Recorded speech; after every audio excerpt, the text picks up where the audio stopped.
Ja se zahvaljujem svim prisutnim i sve redom pozdravljam, a u ulozi moderatora današnje tribine Foruma bošnjačkih intelektualaca želim da najavim temu koja se odnosi na Dejtonsko-Pariški mirovni sporazum, 22 godine od njegovog potpisivanja, i da danas sumiramo u kakvim rezultatima tog mirovnog sporazuma se nalazi Bosna i Hercegovina.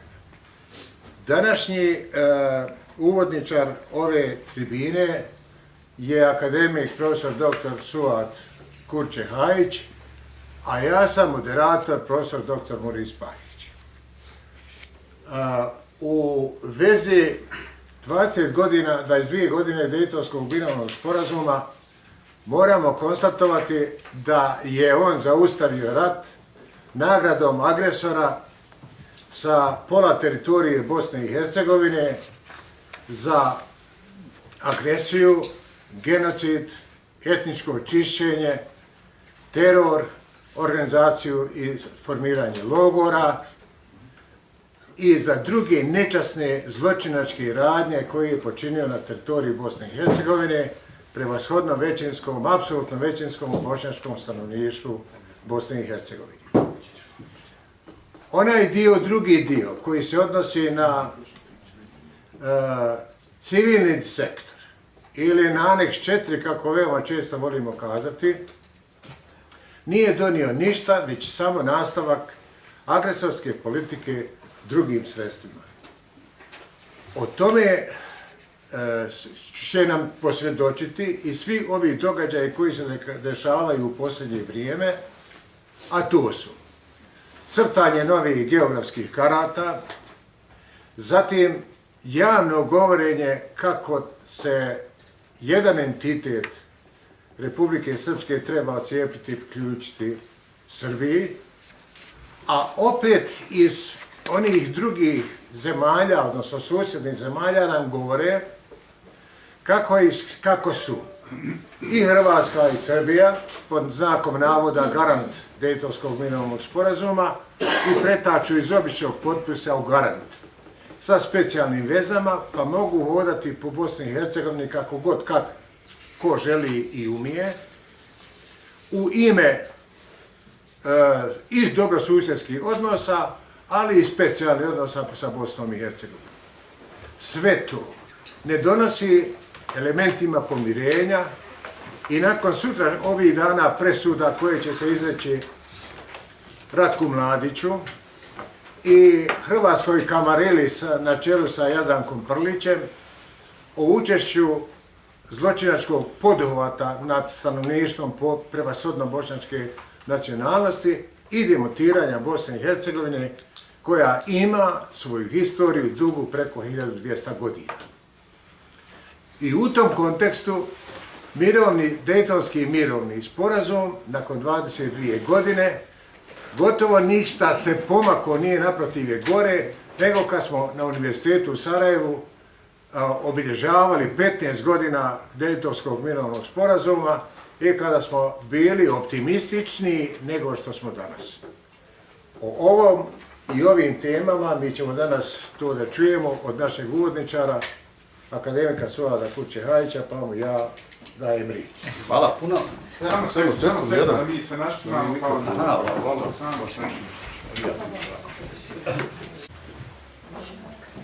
Pozdravljam sve prisutne, ovdje također predstavnike medija, vidim da je ovo danas dobro popraćeno.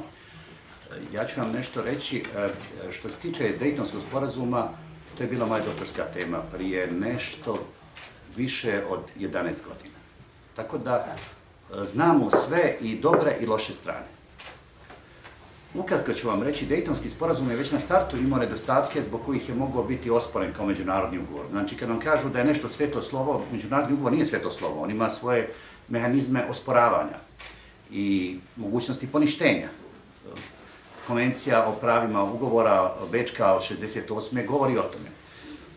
Ukratko, recimo, Dejtonski sporazum imao nekoliko nedostataka, on imao 3 ugovorne strane. Znate, čujete vi sada garanti, ne garanti, u stvari imate 3 ugovorne strane i imate ostalo potpisnike Dejtona, 5 članica kontakt grupe i specijalni pregovarač ispred Evropske unije. 3 su ugovaračke strane, ali jedna ugovaračka strana nije imala aktivnu legitimaciju. To je bila tadašnja nepriznata Savezna Republika Jugoslavija. Znači ona nije postojala kao država priznata od internacionalne zajednice, tako da Slobodan Milošević zaista nije imao aktivnu legitimaciju tada. S druge strane, pogledajte Ustav Bosne. Potpisuje ga samo jedna strana koja ima aktivnu legitimaciju, to je Bosna. Entiteti nemaju aktivnu legitimaciju. A jedan ugovarač ne može biti, ugovor ne možete imati sa jednim. Tako da imate tu jednostavno dva fantomska potpisa u internacionalnim ugovorima. To vam govorim što se tiče tih nekih formalnih aspekata.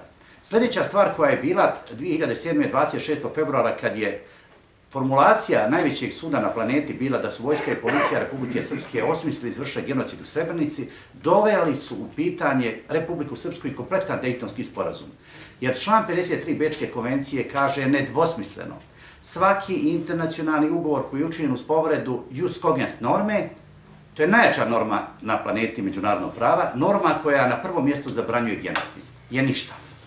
Tako stoji. A mi smo svjedoci da i više od 10 godina imamo Dejtonsko ustrojstvo i imamo Republiku Srpsku kojoj je presuđen zločin genocida i koja jednostavno se protivi pravilu da sve što je nastalo na genocidu mora i da nestane.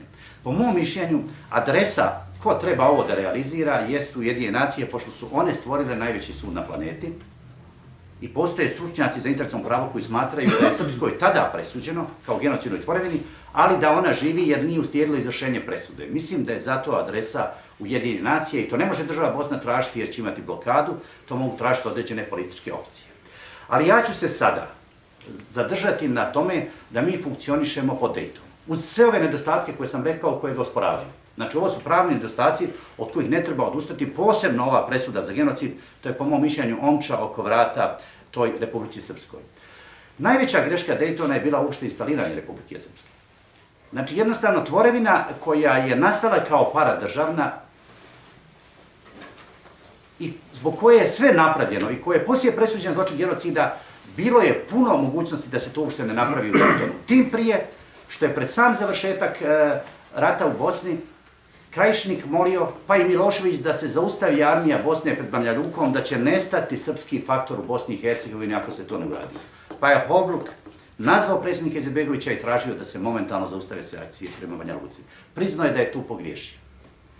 Druga je greška bila instaliranje tog entiteta pod nazivom Republika Srpska. I to je druga greška. Znači, dvije najveće greške koje je konstruktor Dejtonskog sporazuma priznao u svojoj knjizi jesu te. Što je pritisnuo predsjednika Izetbegovića da prizna naziv Republika Srpska. Ali to ima svoju osporivost.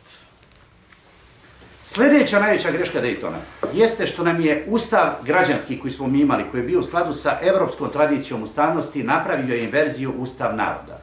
Znači, ustav Bosne od 74. sa ustavnim amandmanima od 90. bio je ustav građana i naroda. Dejtonskim ustavom dobili smo ustav naroda i građana. I šta se onda dešava? Desile se brojne konstrukcione greške. U ustavu Dejtonskom, u članu 2, stav 2, stoji da Evropska konvencija o ljudskim pravima i njeni protokoli ima snagu direktne primjene iznad je domaćih zakona. Znači, ima snagu ustavne kategorije. A ta Evropska konvencija se direktno kosi sa drugim ustavnim odredbama, sa ustavnim odredbama gdje neko ko ne pripada ova tri naroda ne može biti na poziciji za člana predsjedništva, ne može biti u Domu naroda, gdje je jednostavno u startu diskriminisan. Imate ustavne norme koje su u koliziji. I zato imamo presudu Sejdić Finci, zato imamo presudu Ilija Spila, zato imamo presudu Aide Zornić, zbog jednostavno kolizije i zbog povrede ove Evropske konvencije. U tih 21 dan kreatori Dejtonskog sporazuma nisu uočili konstrukcione greške. I četvrta presuda koja nama nedostaje, presuda da se ode u Strasbourg, da jedan Bošnjak i Hrvat koji živi u manjem entitetu ode u Strasbourg, i da ospore kako se može zvati naziv entiteta po jednom narodu, kad su konstitutivna sva tri naroda i u tom entitetu i na prostoru cijele Bosne. Znači, moglo bi se zvati i Republika Bošnjačka ili Republika Hrvatska, prostor manjeg entiteta. I ta presuda bi se sigurno dobila, samo treba se usmjeriti prema tom sudu. Znači, osporiv je i naziv, a osporiv je i sam entitet. Naziv zbog ove greške, a entitet zbog presude suda u Hagu. I sada da vidimo, ovo su sve nedostaci Dejtona, da vidimo koje su mogućnosti. Dejton ima jednu odredbu, koja je po meni jača od cijelog Dejtona. Ona je sadržana u članu 3 stav 5. Znači, molio bi vaše televizije da prvo tu odredbu nađu u Ustavu, član 3 stav 5, govori o dodatnim nadležnostima i ta odredba nikada nije izvršena do kraja.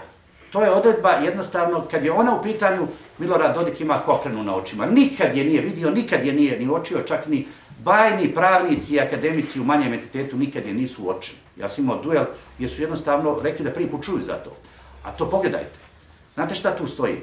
Pored ovih 10 taksativno navedenih nadležnosti za državu Bosnu, gdje stoji vanjska politika, vanjsko-trgovinska politika, carine, monetarna politika, finansiranje zajedničkih institucija i tako dalje. 10 taksativno navedenih nadležnosti za državu Bosnu i Hercegovinu. U toj odredbi stoji sljedeće. Bosna će preuzeti u nadležnost i sva ona pitanja o kojima se entiteti dogovore. Sad se ne moraju ništa dogovoriti, ali idemo dalje. Sva ona pitanja koja se tiču aneksa 5 do 8, aneks 6 ljudska prava, aneks 7 izbjeglica i raseljena lica. Od starta je moralo to da se rješava na nivou Bosne. Od starta povratak izbjeglica mora da se rješava ne entitetskim putem, nego slovom Daytona na državnoj razini. To nikad nismo radili. I sljedeći dio odredbe je taj dio najznačajniji u cijeloj ovoj, najznačajnijoj, ponovo da kažem, odredbi. Taj dio kaže sljedeće, da će Bosna preuzeti sva ona pitanja koja su potrebna da se očuva suverenitet, teritorijalni integritet, politička nezavisnost i međunarodno pravni subjektivitet Bosne i Hercegovine. Molim vas, na bazi ove odredbe su visoki predstavnici Bosni davali nadležnosti. Znači nisu otimali nadležnosti od entiteta kako to Dodik tvrdi, nego slovom Daytona ova odredba stoji i jedini ko to može uraditi, koji je jedini tumač na terenu, to je visoki predstavnik. Niko osim visokog predstavnika na ovoj planeti to ne može. To ne može PIK. PIK je pomoćno tijelo savjetodavno visokom predstavniku koje nije dejtonska kategorija. Iako se visoki predstavnik ponaša kao da mu je on nadređeno i čeka zeleno svjetlo od PIK-a. Znači, visoki predstavnik je slovom Daytona utemeljen kao konačni tumač na terenu. Ova odredba zahtjeva tumačenje jer je data u formi pravnog standarda, data je široko u pravnom smislu. Jedino to može protumačiti visoki predstavnik. I sve što je Bosna dobila, nije dobila što nema u Daytonu. Zahvaljujući ovoj odredbi, sve što je dobila već postoji u ovoj odredbi. Međutim, ova odredba nikad nije do kraja izvršena. Ajte, molim vas, recite mi ovo. Da li je potrebno Bosni da bi očuvala suverenitet, teritorijalni integritet, političku nezavisnost i međunarodno pravni subjektivitet Bosne i Hercegovine, da ima u svojoj nadležnosti i policiju, i obrazovanje, i zdravstvo, i školstvo, i kulturu, i sport, i brojne druge nadležnosti?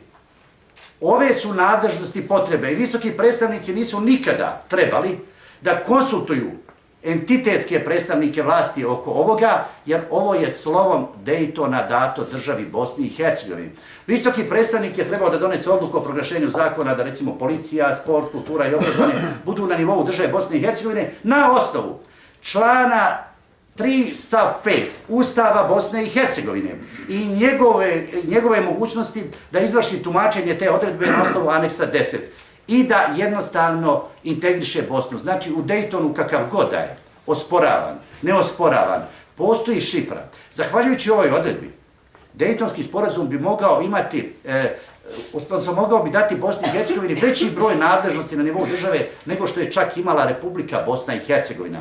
Ali moramo ovu odredbu pritiskati visokog predstavnika da je izvrši. A to ne možemo kad naši političari neće da čitaju nekoliko strana Daytona, oni nisu u stanju da precizno pročitaju, nisu u stanju da slušaju struku. Zato zaista insistiram na vama kao medijima da večeras kad budete pravili prilog, da iskrižate o tu odredbu, da pokažete, da se jasno vidi. Ovo je neiskorištena odredba Daytonskog sporazuma, odnosno djelimično iskorištena, koja ima veću snagu od cijelog Daytona za integraciju Bosne. Jer ponovit ću, znate li šta to znači? Kaže, Bosna će preuzeti sva pitanja koja su potrebna da se očuva suverenitet, teritorijalni integritet, politička nezavisnost i međunarodno pravni subjektivitet Bosne i Hercegovine i u tom pogledu se mogu uspostaviti dodatne institucije. Tu je ogromna mogućnost koja je data visokom predstavniku, ali koji neće to uraditi ako ga politički establishment u Bosni ne pritisne da to uradi i onda će nam integrisati Bosnu. Moramo insistirati. Kod visokog predstavnika, kod članica kontakt grupe, oni su svjedoci. I oni na neki način, ako bi govorili o garanti, iako ne postoji termin garant, oni bi trebali biti garanti implementacije Daytona. Zašto ova odredba nije implementirana u interesu države Bosne i Hercegovine? Posebno sad kad vidimo da je na dijelu brutalno razbijanje Bosne. Druga stvar, visoki predstavnik ne može pobjeći od odgovornosti da suspenduje Dodika iz politike. Zašto? Zato što piše u preambuli da su, polazeći od suvereniteta, teritorijalnog, političke nezavisnosti, pa onda da ne navodim dalje, narodi i građani Bosne prihvatili ovaj ustav. Znači, Dodik je kad se pozicionirao kao predsjednik Republike Srpske, prihvatio Dejtonski ustav. I prihvatio je dejtonsko djelovanje i poštivanje suvereniteta, teritorijalnog integriteta. On pravi takvo brutalno kršenje ustava da bi u normalnim zemljama bio proglašen za veleizdajnika i sudilo bi mu se maksimalnim kaznama. A u nas to prolazi jer niko neće da natjera visokog predstavnika da uradi ono na što je obavezan, a to je da da političku suspenziju predsjedniku Republike Srpske i da da poruku ostalim političarima iz tog manjeg entiteta kako će proći ako budu išli politikom Milorada Dodika.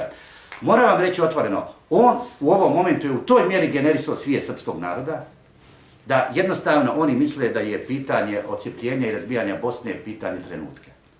I to sve zbog toga što se stalno oklijevalo da mu se pokaže out iz politike. Ja mislim da je ovo dovoljno za vas. A sad ću ja posebno za ostalo. Sad imaju možda mediji pitanje. Samo da može pitanje. Jedno, evo vi govorite da postoje u Dejtonu mogućnosti koje su neiskorištene, a koje vrijede više od cijelog. Da, odgovorno tvrdim to. Prozvali uslovno rečeno, ili na uslovno kako god, prozvali ste visokog predstavnika. Činjenica je da se ne vrši pritisak na međunarodnu zajednicu. Kažete, nisu iskorištene te mogućnosti iz Ustava Bosne i Hercegovine.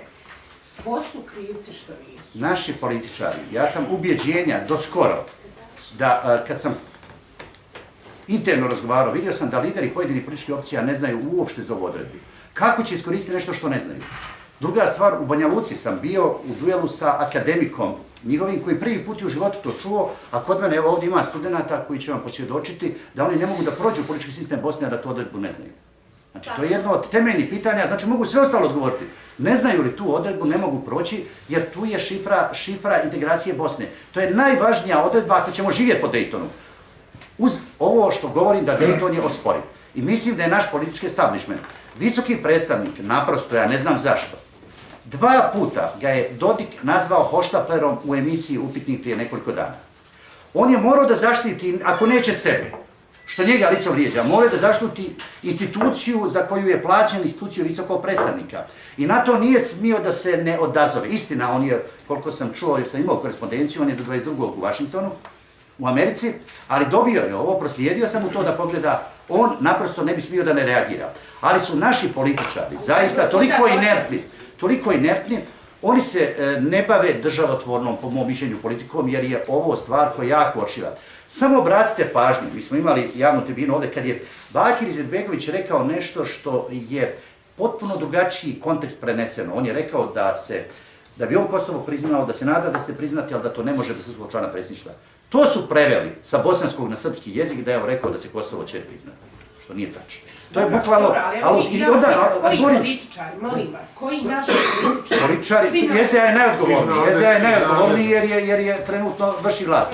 I sve ostale političke opcije koje jednostavno mogu da utiču su zadužene da se izvrši pritisak na visokog predstavnika. Svi politički dužnosnici u Bosni, bilo kojem entitetu da pripadaju dužnosti da poštuju suverenitet, teritorijalni integritet, političku nezavisnost i međunarodno-pravni subjektivitet Bosne i Hercegovine. Ako ne poštuju, oni su jednostavno u ustavno-pravnom prekršaju, za koje postoji odgovornost.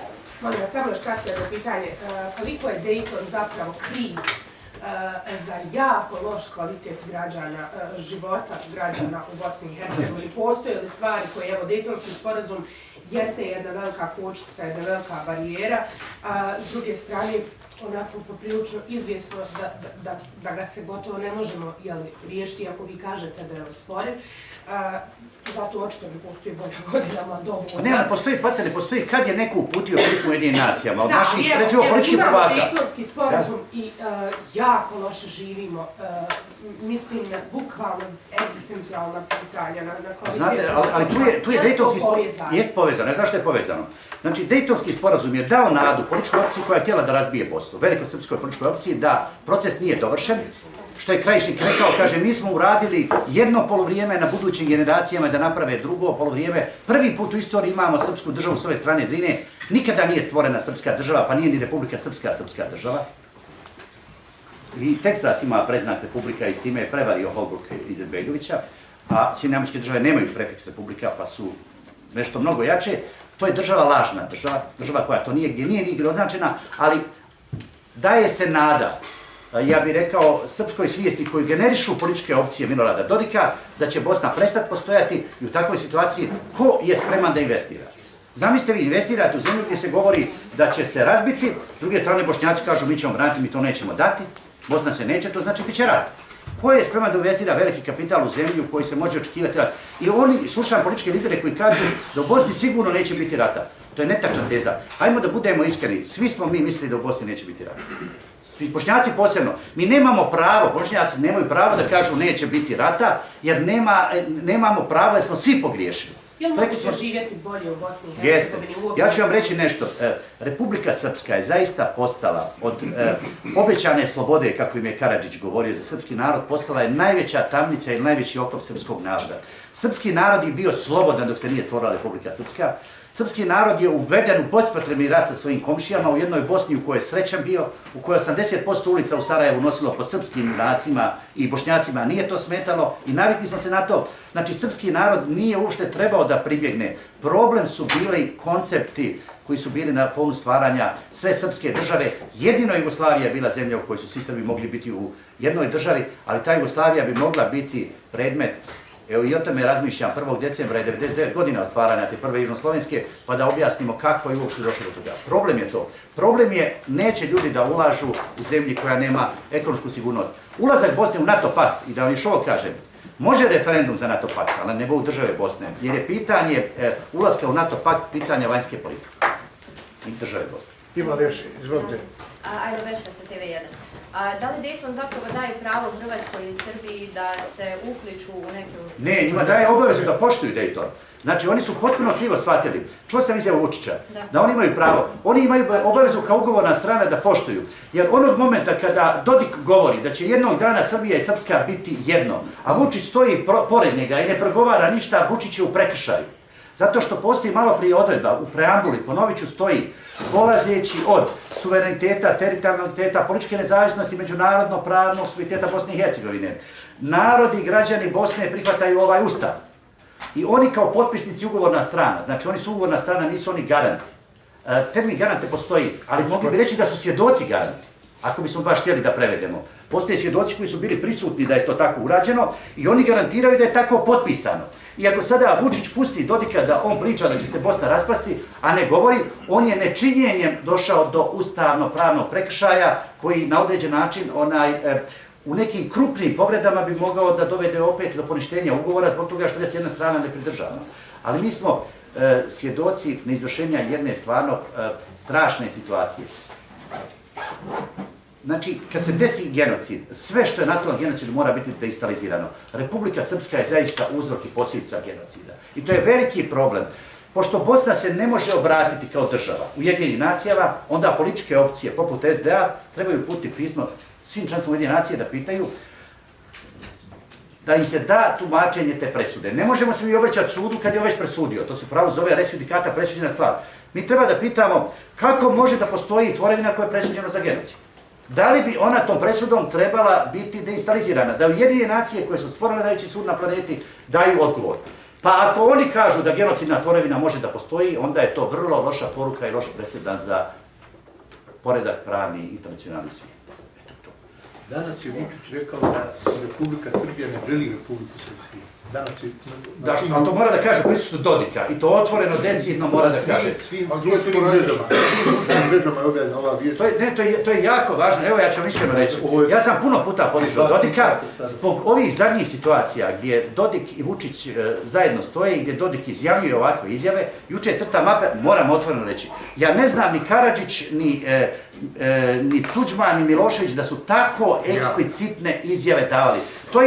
To To je jednostavno brutalno prkošenje međunarodnoj zajednici. Ja prosto ne mogu da shvatim da Incko nema kapacitet. Ja sam odmah proslijedio linkove da vidi, da pogleda, da nema kapacitet da kaže dosta je Milorade Dodik, više nećeš biti u politici. Znači, prosto to ne mogu, ali naši političari jednostavno nemaju adekvatnu reakciju. Meni je ono malo prije što sam rekao, što sam spomenuo Batu Izetbegovića, ja sam napravio javnu tribinu da bi mu dao podršku kada da državotvornu izjavu, vidjevši da kad Bošnjak nešto progovori, stotine strelica ima od srpske politike. Kada Dodik razbija Bosnu, mi šutimo i kažemo pusti Dodika. Srpska svijest je poprilično generisana u pravcu, oni zaista misle da je Bosna preko svojim krajem. Znači, oni ne misle kako se misli u Sarajevu, oni misle da smo mi iluziji da će Bosna nestati, a problem je što smo pustili Dodika da ode predaleko. I sada je potrebno da dođu neki novi politički faktori u manjem entitetu i da narodu jednostavno objasne da su imali jednog iluzionistu, jednog vođu iz knjige Rade Domanovića, koji je bio slijepac, koji je pola odveo u propast, i da se jednostavno Srbi okrenu, kad se Srbi okrenu Bosni, oni će neuporedivo bolje živjeti. Znači, Bosna nije tijesna, Bosna je prelijepa zemlja njihovih pradjedova i to je jednostavno tako. Mi bi mogli ovo nastaviti dalje sa... Da, ja ću ne s pitanjima, nego molim vas, ovo je bilo... U širokim Ovo je bilo ono što sam ja htio za medije. Ja sam htio da ovo dio, pošto se ovo kompletno snima i naši posebno dijaspori zainteresovani, da čuju kako je sve. Sad će ići elaboracija, znači kompletnog toka, ali neću ponoviti ovo što sam rekao. Da. Vidite, malo prije sam se nadovezao kako je došlo do ovog problema, uopšte kako je došlo do raspada Jugoslavije.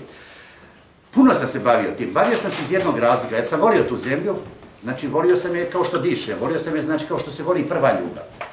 I onda dolazim u situaciji da Jugoslavija ulazi u krizu. I sa raspadom Jugoslavije mnogi su se od nas raspadali, nisu znali šta se ovo dešava. I onda sam se zaista potrudio da mnogo toga iščitam, da poredam kockice. U toj situaciji, ja ću vama pojednostaviti, ali ono što ja iznosim proizilazi iz mnogo toga proučenog unutar moje svijesti. Najveći krivac za raspad Jugoslavije je Dobrica Ćosić. Znači, to je čovjek koji je počeo da generiše srpsku svijest, da je Jugoslavija pogrešno rješenje za Srbe i da Srbi jednostavno ne moraju sebe nalaziti u Jugoslaviji, da su Srbi pogriješili što su uopšte stvarali južnoslovensku državu. To je u početku bio šok, počelo je polako da se to prihvati.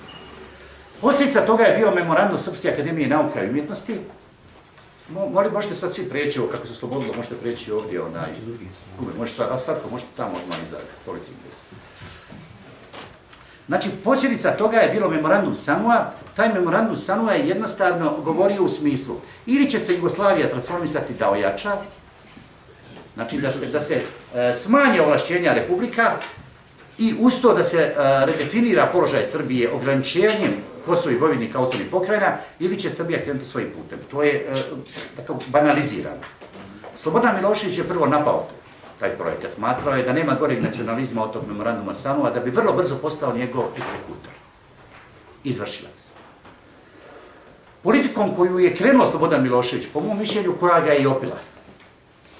U jednom momentu, on koji možda nije bio nacionalista, kako su govorili, on je vidio da je to najbolja karta za osvajanje vlasti na srpskoj sceni. U jednom momentu je probao Stipe Šuvar, hrvatski lider, da ga urazumi i rekao me: Slobodane, jer ti zaista misliš da ja ne mogu izvesti 500.000, ne mora 1.000.000 Hrvata, i da onda oni govore: Stipe, Hrvate, Hrvatska je uz tebe, ali kaže, dokle će nas to dovesti? I stari onaj revolucionar, ti možda znaš kad je onaj Vinko Afnir njemu prstom rekao: povedi dobro računa, druže Slobodane, koji si putem krenuo, otići ćeš sve u bespuće. Međutim, on se tada ni nešto nije obazio. Krenuo je da osvaja vlast onim svojim jogurt revolucijama, najprije Vojvodina, to je bilo 5. oktobra 1988. 5. oktobra 2000. je Slobo pao, tačno 12 godina nakon toga. Prije toga je oborio Dragišu Pavlovića, koji jeste bio za promjene, ali jednostavno uzdržavanje svih drugih i uz podršku cijele jugoslovenske zajednice. S njim se obračunao Milošević 87. mislim da je to bio i septembar mjesec na 8. sjednici Centralnog komiteta Srbije. Tad je vidio da se može obračunati sa Stambolićem i Stambolića je poslao u političku penziju čovjeka koji ga je doveo na vlast. Znači, čiji je glas bio presudan da bude Milošević predsjednik Centralnog komiteta Srbije, drugi protukandidat mu je bio Punac, otac njegove žene Mire Marković. Da je Bog dao bio Momo Marković, možda bi se da druga. Govorite o Petru Stamboliću. O Petru Stamboliću. Ne, o Ivanu Stamboliću. Petar Stambolić mu je ujak. Petar Stambolić mu je, pogriješili ste. Petar Stambolić mu je ujak, Ivanu Stambolić ja govorim. Znači Ivan Stambolić je Milošević je prijatelj, a Petar Stambolić je omogućio Ivanu da uđe u vlast kao njegov ujak ili dajđa, on je bio revolucionar. Znači Ivan Stambolić je pitanje. I Ivan Stambolić je praktično te 87. bio eliminisan iz politike. Došao je, čini se, Petar Gračanin na njegovo mjesto. Slobodan Milošević tada zaista svojom politikom je sve iziritirao. Ali se tada dešava situacija da je Franjo Tuđman, koji je bio već pretvoren u velikog hrvatskog nacionalistu, takvu politiku iskoristio da okrene Hrvatsku putem nezavisnosti. I on je još za vrijeme Tita sanjao da će napraviti najveću hrvatsku povijest i da će razbiti Jugoslaviju. Imao je te snove. Sad mu se srpskim nacionalizmom ukazala prilika da krene tim putem. Bošnjaci i Bosna jednostavno bili su u čudu. Voljeli su Jugoslaviju, imali su strah od takve politike, na sve strane se četnički element. I u takvoj situaciji jednostavno Hrvatska kreće putem nezavisnosti, Srbija redefinira svoju politiku i Bošnjaci imaju dva puta. Jedan je bio put ostajanja u Jugoslaviji, skraćeno je sa svim posljedicama koje to nosi, i drugi je bio put u nezavisnosti. Ja moram reći da je juli mjesec zaista bio moment kad je bio taj istorijski dogovor Zuhta Pašić-Milošević, gdje je Milošević obećao nama, ako ostanemo u skraćenoj Jugoslaviji, da će Srbija, Crna Gora, Makedonija i Bosna biti jednakopravne, da će Sandžaku vratiti kulturnu i administrativnu autonomiju i da će svi komandanti korpusa biti u Bosni kad je bio termin musliman. Nijedan, kada Srbi ne mora biti, za Izetbegovića je bilo ponuđeno da bude ili predsjednik vlade ili predsjednik države. I to je bilo na stolu. Predsjednik Izetbegović nije htio da potpiše dok se ne vrati Sjedinjenih Američkih Država. Kad se vratio, imao je određene razgovore, odustao je od toga. Zulfikar Pašić je tada na televiziji bio s Koljevićem zajedno, rekao je mi ćemo imati ili rat sa Srbima ili dogovor sa Srbima. Mi ne smijemo bježati od dogovora sa Srbima. Tada iz depeša stigla iz centrale SDA. Nisu napisali nećemo taj dogovor, nećemo nikakav dogovor sa Srbima. To je po meni kardinalna greška bila. Ne može se napisati formulacija nećemo nikakav dogovor. Jer su bili jednakopravan narod u Bosni. I onda se odlučilo da se ide putem nezavisnosti. I bila je ona čuvena sjednica do 9. na 10. oktobar, kad je Karadžić rekao da će nestati Bošnjaci. I ako krenu tim putem, međutim, međunarodna konferencija je organizirana, međunarodna konferencija je postavila određena pravila, u određenom momentu čak i Crna Gora je bila na putu da krene, da bude nezavisna država, pa je Bulatović pozvan na roditeljski sastanak u Miloševića i tad se to moralo promijeniti. Napravljen je referendum u Crnoj Gori koji je spasio čast Momira Bulatovića, odlučeno je da Crna Gora ostane, tako da je jednostavno Milošević računao da ima pravnog nasljednika Jugoslavije. I tada je Badinterova komisija govorila ko ispunjava, ko ne ispunjava uslove. A interesantna je ova situacija, vrlo interesantna. Badinterova komisija je mišljenjem broj 4 tražila od Bosne referendum. Znači, rekla je Bosna ne ispunjava uslove, ali ako bi građani Bosne voljom većinskom odlučili se, onda će međunarodna zajednica promijeniti svoje mišljenje. Mišljenje broj 5 je bilo za Hrvatsku, jer rečeno da Hrvatska ne ispunjava uslove. To je bio 11. januar 1992. Iz razloga jer Ustavni zakon koji je rješavao pitanje statusa manjina, mislilo se na srpsku manjinu, od 3. decembra 1991. godine, da taj Ustavni zakon jednostavno nije zadovoljavajući bio za Evropu. Znači, moralo se popraviti stanje Srba u Hrvatskoj da bi bila priznata. A mišljenjem broj 6 rečeno da Makedonija ispunjava uslove za priznanje. Vi svi znate, 4 dana nakon toga Makedonija nije bila priznata, a Evropska zajednica je 4 dana protivno mišljenju Badintera bila priznata i tad su Kori Gerša rekli ne zanima nas Badinterovo mišljenje po ovom pitanju, mi ćemo priznati Hrvatsku. Ovo je bio dokaz kad smo radili pitanje Sutorine jer su Lagumdžija, Bašić i još neki drugi koji nisu pravnici tražili da se na parlamentu usvoji da Badinterova komisija ima mišljenje iznad domaćih zakona. Znači da bude u tom pogledu, znači i usvojeno je. A onda sam ja na javnoj raspravi rekao da me dobro čuje Pandurović, kad ne znam je li razumjela, onda mora pogledati, pošto su oni usvojili na parlamentu to, da Badinterova komisija ima mišljenje iznad zakona, da onda bi trebalo da Srbi budu nacionalna manjina u Bosni. Jer mišljenje broj 2 nikad nije promijenjeno, koje je reklo da su Srbi u Bosni, da im se treba dati status nacionalne manjine po najvišim standardima. Znate, zašto vam govorim? A Srbi su konstitutivni narod u Bosni. Govorim iz razloga jer Badinterova komisija bilo savjetodavno tijelo Evropske zajednice. Nikada nije bilo presuđujuće i onda jednostavno nama, bez ikakvog razloga su nama naši nestručnjaci napravili taj problem za koji se da Crna Gora uhvatila kad je rekla ne, po Badinteru je more naše, Sutorina je naša, a sam Baditer je rekao da su dva put mu pismo napisali Momir Bulatović i Slobodan Milošević, predsjednik Crne Gore i Srbije, da i ne zanima nikako više Baditera. Znate, da bi vam nešto bilo uopšte arbitraža, morate imati saglasnost strana. To je o tome. I Bosna sada, vi znate, na bazi referenduma postaje nezavisna, priznanje dobija 6. i 7. aprila 1992. godine, 22. maja primljena u Ujedinjene nacije i odmah je počela ta agresija na Bosnu. To bi bilo komplicirano, svi smo je to prošli da to objašnjavam. Postalo je dosta mirovnih planova. Mirovni plan Vens Ovenov kad je bio, Oven je govorio Karadžiću, nikad nećete imati Republiku Srpsku. Prestanite da sanjate taj san, to je samo san, nikad nećete dobiti. Taj plan je bio odbijen na Palama 6. maja 1993. godine i nakon toga nije prošlo ni 2 mjeseca, počinje opcija ovaj Stoltenbergov plan koji uključuje 3 republike, od kojih je ta Republika Srpska za koju Oven rekao da nikada neće postojati. Znate, počinje ide kontra grupa koja je predvidjela tih, prvo je to bilo 49-48% i 3% je Sarajevo trebalo biti distrikt, što se pretvorilo u 51-49%, ona je formirana negdje 26. U stvari 25. je formirana aprila 1995. kao 4-člano tijelo, da i poslije sutra dan 5-člano bilo i postavila je ta neka pravila. Međutim, ono što je ključna greška napravljena, Republika Srpska je zaista bila najveća greška internacionalne zajednice, jer je propustila prilika da se kazni. Znači, Karadžićevi Srbi nisu prihvatali plan kontragrupe nikako. Nisu prihvatali dok su držali 65% teritorije. Kad je to vidjela internacionalna zajednica, onda je jednostavno tražila način da se oslabi vojna moć Karadžićevih Srba, što je urađeno NATO udarima od 30. avgusta. Kad je ta vojna moć učinila da armija Bosne i Hercegovine jednostavno u danima počela da nosi te procente koje Srbi doživjeli u većem procentu, zaustavili su armiju, što je rekao na početku i moderator, kad je praktično gotovo izgledalo da će pasti Banja Luka i da će se desiti sistem domino koji se desio sa Olujom. To je bila fantastična šansa da se svijetu pokaže da se ne isplati politika koju je vodila velikosrpska politika.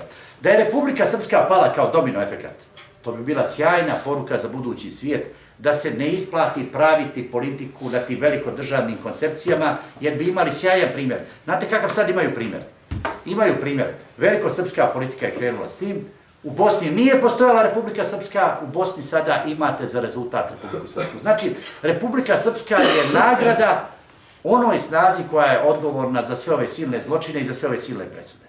Preko 2000 godina presude je napravljeno kompletnom vojnom i političkom vođstvu, ja bih rekao, bosanskih Srba.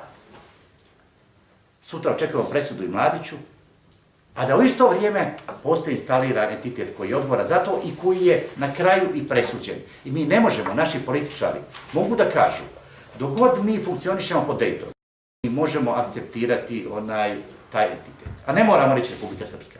To sam skoro rekao jednom generalu iz NATO-a Srbinu, rekao ne moramo jer vam piše fino u Ustavu Bosne da se Bosna sastoji iz Federacije Bosne i Hercegovine i Republike Srpske u daljem tekstu entiteti. U istom članu još 8 puta se pominje entiteti, ne pominje se puni naziv. Što znači da je entitet ustavna kategorija. Jedino ovo manji ili veći je da kad govorimo o pojedinaču, kada koristimo oba entiteta zajedno. Tako da i to s te strane pravilo. I po mom mišljenju imamo s Daytonom mir i nepravedno, zaista nepravedno rješenje, ali možda je i naša delegacija kriva što ove stvari nije sagledala.